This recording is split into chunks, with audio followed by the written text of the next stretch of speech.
आज की चर्चा का विषय है इस जीवन का स्थूल से सूक्ष्म की ओर यात्रा। सूक्ष्म हुए बिना आत्मा के द्वारा आत्मा को नहीं देखा जा सकता है और यह सूक्ष्म दृष्टि साधना के बिना नहीं आती।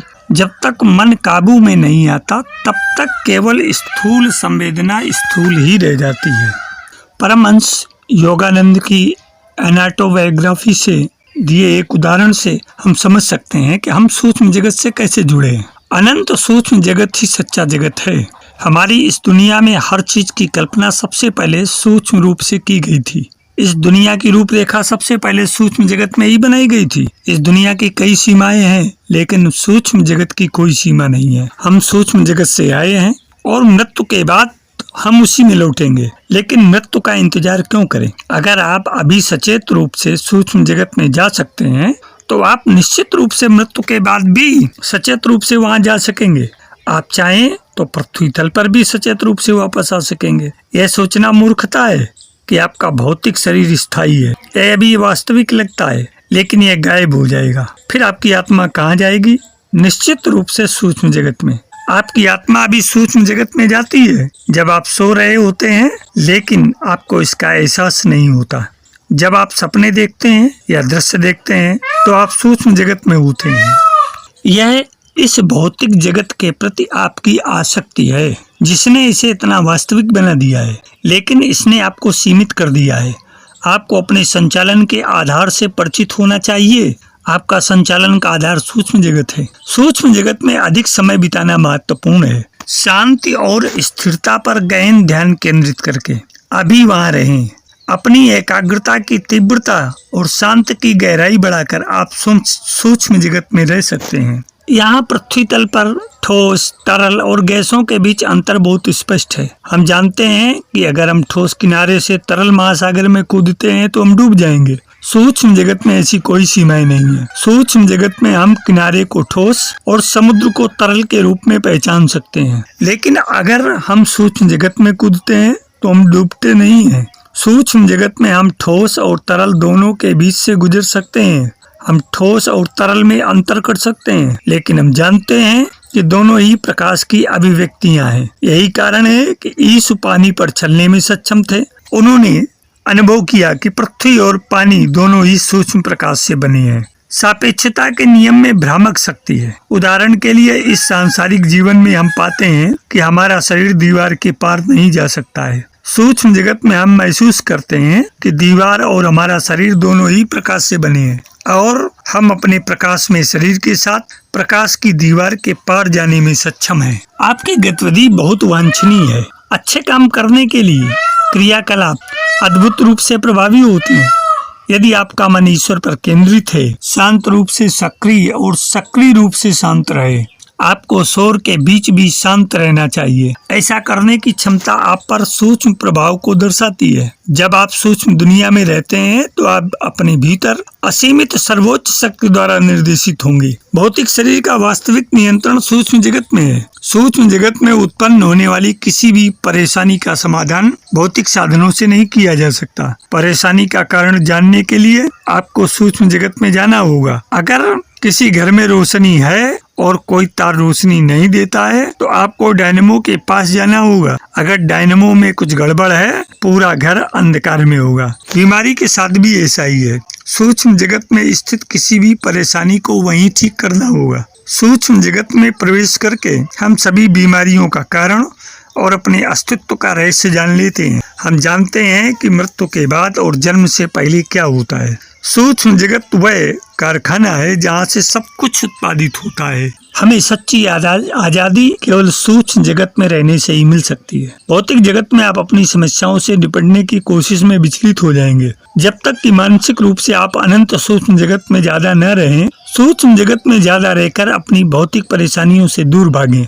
जब आपके सांसारिक बुरे कर्म जल जाएंगे तो आप सूक्ष्म जगत में वापस आ जाएंगे और हमेशा के लिए वहीं रहेंगे जब तक कि आप अपने द्वारा शुरू किए गए किसी महत्वपूर्ण अच्छे काम को पूरा करने के लिए धरती पर वापस लौटने की इच्छा न रखें। अब ध्यान व्यायाम, इस क्रिया को कैसे समझें? अपने मन को आध्यात्मिक आंख पर रखें जो भवों के बीच स्थित है। यदि आप आध्यात्मिक आंख के माध्यम से लंबे समय तक और गहराई से ध्यान केंद्रित करते हैं तो आपको किसी भी समस्या का सही उत्तर मिल जाएगा। तब तक ध्यान करें जब तक ईश्वर का प्रकाश न प्रकट हो जाए। जब तक आप ईश्वर के दिव्य आनंदमय कंपन से संपर्क न कर लें तक कभी न सोएं। ये स्थान है आज्ञा चक्र का। चाहे कुछ भी हो जाए, हमेशा ध्यान से पैदा होने वाली खुशी के मानसिक क्षेत्र में बने रहें।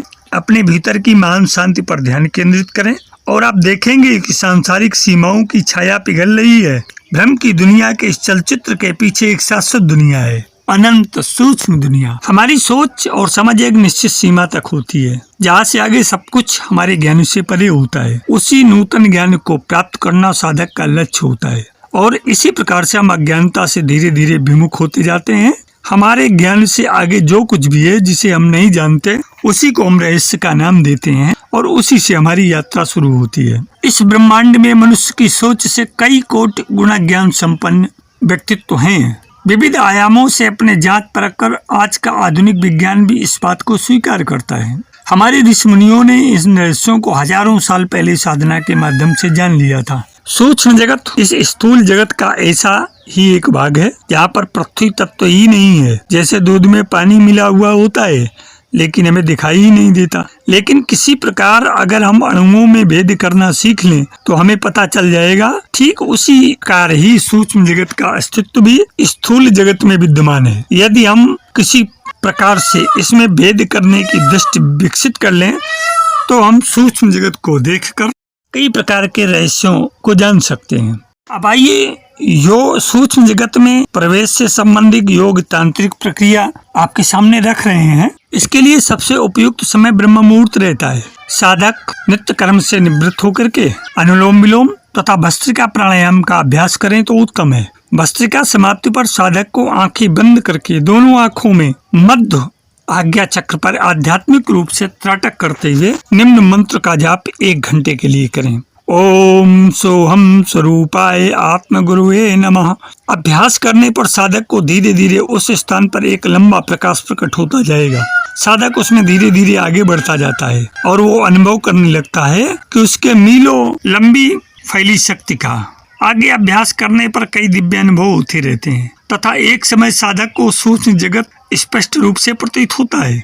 यह दिव्य प्रयोग नियमित रूप से किया जाता है, इसलिए साधक शीघ्र ही कुछ दिनों में सूक्ष्म जगत में प्रवेश कर सकता है तथा वहाँ के निवासियों से भी मिल सकता है। स्थूल और सूक्ष्म जगत में यूँ तो कोई ज्यादा भेद नहीं है, धरातल भी एक ही है दोनों की, मगर सूक्ष्म जगत में वायु तत्व और जल तत्व का अस्तित्व न्यून होता है। अशरीरी आत्माओं के लिए बना हुआ वह सूक्ष्म जगत यूँ तो बेहतर यह रहेगा कहा जाए उनके लिए भी ये जगत है जो किसी भी वक्त स्थूल शरीर धारण कर लेते हैं। अतीन्द्रिय क्षमता जागरण के बाद त्रिनेत्र आंतरिक त्राटक के अभ्यास से सूक्ष्म जगत में प्रवेश किया जाता है। इसी तरह कुछ दिनों को अभ्यास मात्र से भी सफल हुआ जा सकता है सूक्ष्म जगत में प्रवेश करने के लिए। ऐसे कई व्यक्तित्व को और महानुभावों को मैं व्यक्तिगत रूप से जानता और पहचानता हूँ जिन्होंने अतीन्द्रिय क्षमता विकसित करके त्रिनेत्र त्राटक करके सूक्ष्म जगत में प्रवेश किया।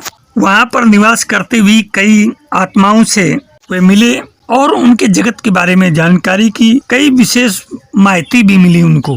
सूक्ष्म जगत आत्माओं का निवास है।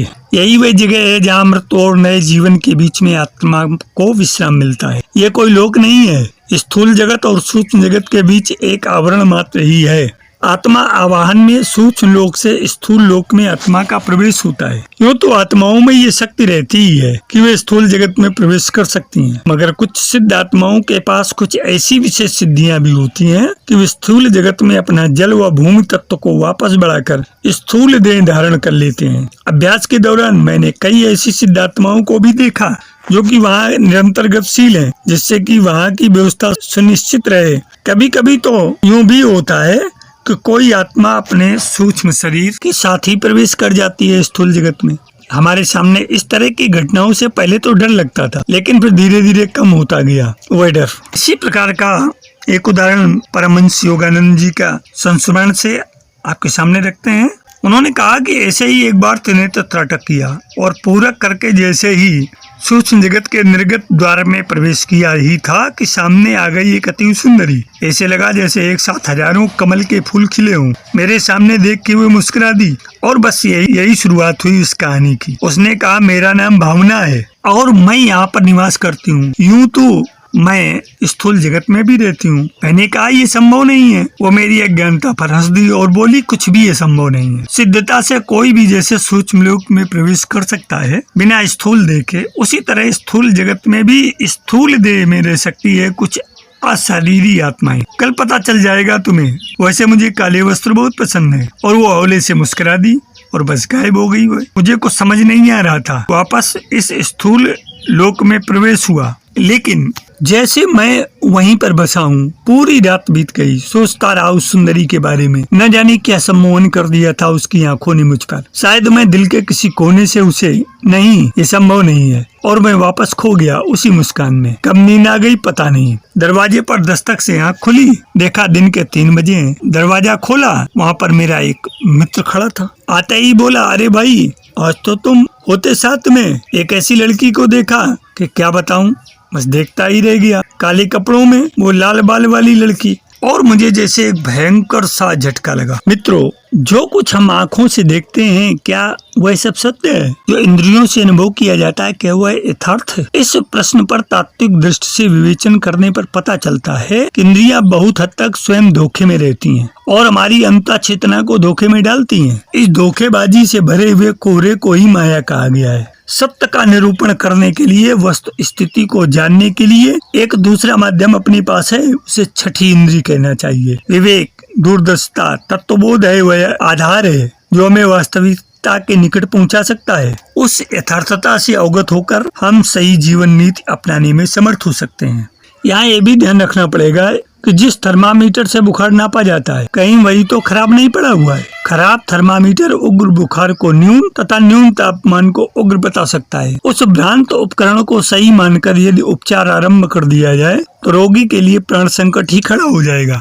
चिकित्सक के लिए उचित है रोगी का निदान करने से पूर्व देखें कि उसके थर्मामीटर आदि यंत्र सही है या नहीं। यदि वे सही न हो तो फिर उनका आश्रय लेकर ऐसे माध्यम अपनाने चाहिए जो रोगी की वस्तु स्थिति प्रकट कर सकने में समर्थ हो। परोक्ष जीवन, सूक्ष्म जगत, आत्मा, ईश्वर, आत्मबल आदि आध्यात्म क्षेत्र की अति प्रचंड सत्ताएं यदि आंखों से नहीं देखी जा सकती और इंद्रियों से अनुभव नहीं की जा सकती, इसका अर्थ यह नहीं है कि उन दिव्य तत्वों का अस्तित्व ही नहीं है। सिनेमा को ही लीजिए, पर्दे पर तस्वीर चलती फिरती, बोलती, रोती, हंसती दिखती है। असंभव जैसे जादुई दृश्य सामने आते हैं। क्या वह सारा दृश्यमान सत्य है? प्रति सेकंड 16 की गति से घूमने वाली अलग अलग तस्वीरें हमारे आंखों की पकड़ परिधि से आगे निकल जाती हैं। फलतः दृष्टि भ्रम उत्पन्न हो जाता है। स्थिर तस्वीरें चलती हुई मालूम पड़ती हैं। लाउड स्पीकर से शब्द अलग जगह निकलते हैं और तस्वीरें अलग जगह चलती हैं, पर आंख कान इसी धोखे में रहते हैं कि तस्वीरों के मुंह से ही ये उच्चारण ज्ञान निकल रहे हैं। प्रातःकालीन उषा,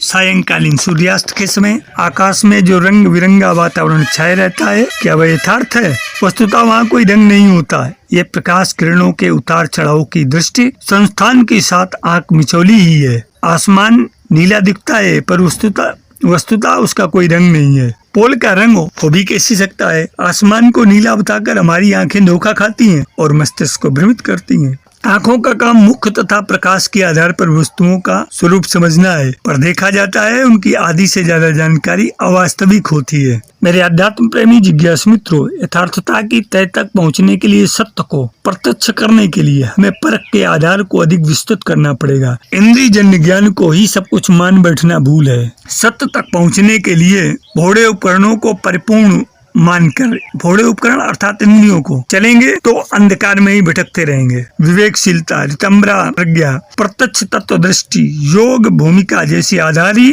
अदृश्य जगत की प्रामाणिकता सिद्ध कर सकते हैं। अध्यात्म प्रयोगों से उत्पन्न चमत्कारी निष्कर्षों को परख कर भी उसके अस्तित्व को समझने में सहायता मिल सकती है। तो सूक्ष्म जगत में प्रवेश कैसे करें, उसकी वस्तु स्थिति क्या है तथा उसका विवेचन, इस विषय पर एक सारगर्भित चर्चा आपसे हुई। आशा है कि ये परिचर्चा आपको समझ में भी आएगी, पसंद भी आएगी, आपके जीवन के अनुभव को द्विगुणित करेगी।